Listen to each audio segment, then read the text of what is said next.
ನರಸಿಂಹ ಜಯಂತಿ ಪ್ರಯುಕ್ತ ಕದ್ರಿಪುರ ಶ್ರೀ ಲಕ್ಷ್ಮೀ ನರಸಿಂಹ ದೇವಾಲಯಕ್ಕೆ ಭೇಟಿ ನೀಡಿದ ಶಾಸಕಿ ರೂಪಕಲಾ ಶಶಿಧರ್ 20 ಲಕ್ಷ ವೆಚ್ಚದಲ್ಲಿ ನಿರ್ಮಾಣಗೊಂಡಿರುವ ಕಲ್ಯಾಣ ಮಂಟಪವನ್ನ ಲೋಕಾರ್ಪಣೆಗೊಳಿಸಿದ ಶಾಸಕರು. ಶ್ರೀ ನರಸಿಂಹ ಜಯಂತಿ ಪ್ರಯುಕ್ತ ರಾಮಸಾಗರ ಗ್ರಾಮ ಪಂಚಾಯಿತಿ ವ್ಯಾಪ್ತಿಯ ಕದ್ರಿಪುರ ಗ್ರಾಮದ ಶ್ರೀ ಲಕ್ಷ್ಮೀ ನರಸಿಂಹ ಸ್ವಾಮಿ ದೇವಾಲಯಕ್ಕೆ ಭೇಟಿ ನೀಡಿದ ಶಾಸಕರು ದೇವರಿಗೆ ಹಮ್ಮಿಕೊಳ್ಳಲಾಗಿದ್ದ ವಿಶೇಷ ಪೂಜಾ ಕೈಂಕರ್ಯಗಳಲ್ಲಿ ಪಾಲ್ಗೊಂಡರು. ಅರ್ಚಕರಿಂದ ಆಶೀರ್ವಾದ ಪಡೆದ ಅವರು ಕ್ಷೇತ್ರದ ಜನರ ಕ್ಷೇಮಾಭಿವೃದ್ಧಿಗಾಗಿ ಪ್ರಾರ್ಥಿಸಿದರು. ಈ ವೇಳೆ 20 ಲಕ್ಷ ವೆಚ್ಚದಲ್ಲಿ ನೂತನವಾಗಿ ನಿರ್ಮಿಸಲಾಗಿರುವ ಕಲ್ಯಾಣ ಮಂಟಪವನ್ನ ಶಾಸಕರು ಲೋಕಾರ್ಪಣೆ ಮಾಡಿದರು. ಈ ವೇಳೆ ಮಾತನಾಡಿದ ಅವರು, ಗ್ರಾಮೀಣ ಭಾಗದ ಜನರಿಗೆ ಶುಭ ಸಮಾರಂಭಗಳನ್ನ ನಡೆಸಲು ಹಾಗೂ ಧಾರ್ಮಿಕ ಕಾರ್ಯಕ್ರಮಗಳನ್ನ ನಡೆಸಲು ಅನುಕೂಲವಾಗಲಿ ಎಂಬ ಉದ್ದೇಶದಿಂದ ಈ ಕಲ್ಯಾಣ ಮಂಟಪವನ್ನ ನಿರ್ಮಿಸಲಾಗಿದೆ. ಸರ್ಕಾರದ ಅನುದಾನವನ್ನ ಸದುಪಯೋಗಪಡಿಸಿಕೊಂಡು ಗ್ರಾಮದ ಆಸ್ತಿಯನ್ನ ಉಳಿಸಿ ಬೆಳೆಸಬೇಕೆಂದು ಈ ಸಂದರ್ಭದಲ್ಲಿ ಶಾಸಕರು ತಿಳಿಸಿದರು. ಈ ಸಂದರ್ಭದಲ್ಲಿ ಎಡಬ್ಲ್ಯೂ ರಾಜಶೇಖರ್, ಗುತ್ತಿಗೆದಾರ ನವೀನ್ ರೆಡ್ಡಿ, ವಕೀಲ ಪದ್ಮನಾಭ ರೆಡ್ಡಿ, ಮುಖಂಡರಾದ ಕೇಶವರೆಡ್ಡಿ, ಗ್ರಾಮ ಪಂಚಾಯಿತಿ ಮಾಜಿ ಸದಸ್ಯರಾದ ಕೆಎಂ ಅಶ್ವಥ್, ಗ್ರಾಮದ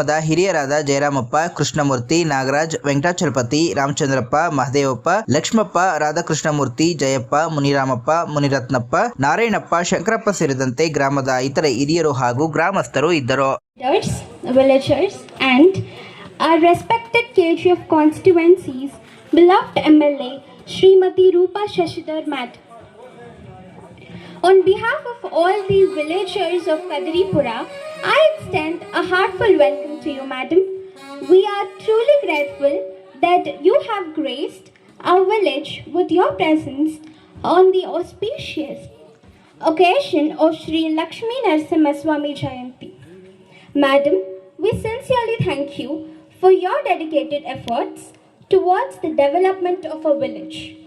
Because of your support, we have seen the progress like community hall at Sri Lakshmi Narasimha Swami Kalyana Mandapa, installation of high mast lights in our village, tar roads and cement roads for better connectivity, new borewell for our water needs. For all these development works, our entire village will always be indebted to you. We strongly believe that under your leadership, our village will see even more progress in the upcoming days. It is the heartfelt wish of every villager that you continue to serve as our MLA in the future as well. Jai Shri Lakshmi Narasimha Swami. Thank you.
ಕದ್ರಿಪುರ ಗ್ರಾಮ ಬಹಳ ವರ್ಷಗಳಿಂದ ಇಲ್ಲಿ ದೇವ್ರ ಸೇವೆ ಮಾಡ್ಕೊಂಡು ಬರ್ತಾ ಇದ್ದಾರೆ. ಮುಜರಾಯಿ ದೇವಸ್ಥಾನ ಇದೆ. ಲಕ್ಷ್ಮೀ ನರಸಿಂಹ ಸ್ವಾಮಿ ದೇವಸ್ಥಾನದಲ್ಲಿ ಯಾಗ ಮಾಡ್ಬೇಕಂದ್ರೆ, ದೇವ್ರ ಕಲ್ಯಾಣೋತ್ಸವ ಮಾಡ್ಬೇಕಂದ್ರೆ, ಏನೇ ದೇವ್ರ ಸಂಬಂಧಿಸಿದಂತ ಕಾರ್ಯಕ್ರಮಗಳು ಮಾಡ್ಬೇಕು. ಈ ಬಂದವರಿಗೆ ಸೌಕರ್ಯ ಕಡಿಮೆ, ಅನಾನುಕೂಲಗಳೇ ಜಾಸ್ತಿ. ನಾನು ಮೊದಲನೇ ಸತಿ ದೇವ್ರ ದರ್ಶನ ಮಾಡುವಾಗ ಅವ್ರಿಗೆ ಹೇಳಿದ್ರು, ದೇವಸ್ಥಾನದ ಪಕ್ಕದಲ್ಲಿ ದೇವಸ್ಥಾನದ್ದೇ ಜಾಗ ಇದೆ, ಆ ಜಾಗದಲ್ಲಿ ಯಾಗಶಾಲೆ ತರ ಹೋಮ ಮಾಡ್ಕೊಂಡು ಮಕ್ಕಳಿಗೆ ತಿರಿ ಚುಚ್ಸೋದಕ್ಕೋ ಹೆಸರಿಟ್ಕೊಳ್ಳೋದಕ್ಕೋ ಬಂದಾಗ ಅನುಕೂಲ ಆಗುವಂಗೆ ಒಂದು ವ್ಯವಸ್ಥಿತವಾಗಿ ಒಂದು ಇದನ್ ಮಾಡಿದ್ವಿ. ಕಲ್ಯಾಣ ಮಂಟಪ ಮಾಡ್ತೀವಿ ಅಂತ ಕೇಳಿದ್ವಿ. ಸ್ವಲ್ಪ ದುಡ್ಡಲ್ಲಿ ಮಾಡಕ್ ಆಗಲ್ಲ ಅಂತಂದ್ರೆ ನಾವ್ ಅದನ್ನ ಮನ್ಸಲ್ಲಿ ಇಟ್ಕೊಂಡು ಹೋಗಿರ್ತೀವಿ. ನಾನು ದೇವ್ರದ್ದು ರಾಜಗೋಪುರ ಮಾಡುವಂತ ಸಂದರ್ಭದಲ್ಲಿ 4-5 ಜಾಗಕ್ಕೆ ಒಂದೇ ಸತಿ ಸಮುದಾಯ ಭವನ ಮಾಡಿದ್ರೆ ಇದು ಮೊದಲನೇದು. ಇದು ದೇವಮೂಲೆಯಲ್ಲಿ ಕದ್ರಿಪುರ ಇರೋದ್ರಿಂದ ಇಲ್ಲಿ ಮೊದಲು ನಾವು ದೇವ್ರ ಕಲ್ಯಾಣೋತ್ಸವ ಮಾಡ್ಲಿಕ್ಕೆ ಅವ್ರು ಕೇಳುವಂತ ಯಾಗ ಮಂಟಪ ಕಲ್ಯಾಣೋತ್ಸವ ಇದನ್ನ ಮಾಡುವಂತ ಪ್ರಯತ್ನ ಮಾಡ್ತೀವಿ. ಅದರಲ್ಲಿ ದೇವ್ರ ಆಶೀರ್ವಾದ ಮತ್ತೆ ಇಲ್ಲಿ ಯಾವಾಗ್ಲೂ ದೇವ್ರಿಗೆ ಸೇವೆ ಮಾಡ್ಕೊಂಡು ಬರುವಂತ ಅರ್ಚಕರು, ಪ್ರಧಾನ ಅರ್ಚಕರು ಇವರೆಲ್ಲರದು ಒಂದು ಪರಿಶ್ರಮ ಇದೆ. ಇದೇ ತರ ದೇವಸ್ಥಾನಕ್ಕೆ ಬೇಕು ಅಂತ ನೋಡಿ ದೇವ್ರದ್ದು ಒಂದು ಶುಭ ಸಂಕೇತ ಅದು.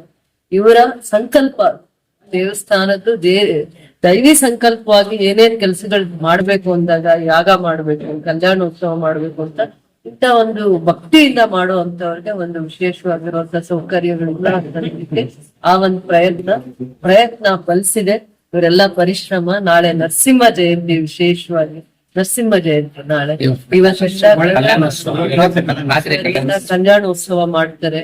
ವಿಶೇಷವಾಗಿ ಶುಭ ಸೂಚನೆ ಅಂದ್ರೆ ಮಳೆ ಶುರು ಆಗಿದೆ. ಬರಗಾಲದಿಂದ ಬೇಸಿಗೆಯಿಂದ ತತ್ತರಿಸ್ತಾ ಇದ್ದವ್ರಿಗೆ ಶುಭ ಸಂಕೇತ ಅನ್ನೋಗೆ ಮಳೆ ಬರ್ತಾ ಇದೆ. ನಮ್ಮ ಇಡೀ ರಾಜ್ಯಕ್ಕೆ ಒಳ್ಳೇದಾಗ್ಲಿ, ನಮ್ಮ ಕ್ಷೇತ್ರಕ್ಕೆ ಒಳ್ಳೆ ಮಳೆ ಬೆಳೆ, ರೈತರಿಗೆ ಲಾಭ ತರುವಂತ ಬೆಳೆ ಆಗ್ಲಿ ಅಂತ ಹೇಳ್ತಾ ಬರುವಂತ ದಿನಗಳು ಎಲ್ಲಾ ಒಳ್ಳೇದಾಗ್ಲಿ ಅಂತ ಹೇಳ್ತಾ ಎಷ್ಟು ಜನ ಭಕ್ತಾದಿಗಳು ದೇವಸ್ಥಾನದ ಪವಿತ್ರತೆನ ಕಾಪಾಡ್ಕೊಂತಾರೆ ಅಷ್ಟು ಮುಂದೆ ಅದು ಬೆಳಿಬೇಕು ಅಂತ ಹೇಳ್ತಾ ಇವರೆಲ್ಲರಿಗೂ ಯಾರು ಭಕ್ತರು ಈ ಪುಣ್ಯ ಕ್ಷೇತ್ರನ ಬಂದು ದರ್ಶನಕ್ಕೆ ಬರ್ತಾರೆ ಅವ್ರಿಗೆ ಏನೇ ಅನಾನುಕೂಲ ಇರಬಾರ್ದು, ಎಷ್ಟಾದ್ರೆ ಅಷ್ಟು ಸೌಕರ್ಯ ಕಲ್ಪಿಸ್ಬೇಕು ಅನ್ನುವಂತ ದೂರದೃಷ್ಟಿ. ನನಗೆ ರಾಮಸಾಗರ ಪಂಚಾಯತಿಯಲ್ಲಿ ಪದೇ ಈ ಕೆಲಸದ ವಿಚಾರವಾಗಿ ಕೇಶವ ರೆಡ್ಡಿ ಅವರು ಮತ್ತೆ ಇದನ್ನ ಶ್ರದ್ಧೆಯಿಂದ ಕೆಲಸ ತಗೊಂಡಿದ್ದು ರಾಜಶೇಖರ್ ಅವರು. ಹಿಂಗೆ ಇರ್ಲಿ ಅವ್ರಿಗೆ ಏನು ಯಾವ ತರ ಕೇಳಿದ್ರು ಗೊತ್ತಿಲ್ಲ, ಬಟ್ ಅದನ್ನ ಸ್ವಲ್ಪ ಚೆನ್ನಾಗಿ ಇನ್ನೂ ವ್ಯವಸ್ಥಿತವಾಗಿ ಅದಕ್ಕೆ ಒಂದು ಅವ್ರಿಗೆ ಇನ್ನು ಬಹಳ ವರ್ಷಗಳ ಕಾಲ ಇದು ಅವ್ರಿಗೆ ಉಪಯೋಗ ಆಗೋಂಗೆ ದೇವ್ರದ್ದು ಏನೇ ಕೆಲಸಗಳಿದ್ರು ನನ್ನ ಜೊತೆಯಲ್ಲಿದ್ದು ವಕೀಲರು ಪದ್ಮನಾಭ ರೆಡ್ಡಿ ಅಣ್ಣವರು ಕೂಡ ಸದಾ ಕಾಲ ದೇವ್ರ ಕೆಲಸಗಳನ್ನ ಶ್ರದ್ಧೆಯಿಂದ ಮಾಡ್ತಾ ಬಂದಿದ್ದೀವಿ. ಈಗ ಒಂದೇ ಖುಷಿ, ದೇವಸ್ಥಾನದ ದರ್ಶನ ಆಯ್ತು, ಮಳೆ ಶುಭ ಸೂಚನೆ. ಇವರ ಸಂಕಲ್ಪ, ಪ್ರಧಾನ ಅರ್ಚಕರು ಏನು ಪಾಪ ಮನಸ್ಸಲ್ಲಿ ಸಂಕಲ್ಪ ಮಾಡಿದ್ರು ಅದು ಈಡೇರಿಸುವಂತ ಪ್ರಯತ್ನ ಮಾಡಿದ್ವಿ. ದೇವರ ಆಶೀರ್ವಾದ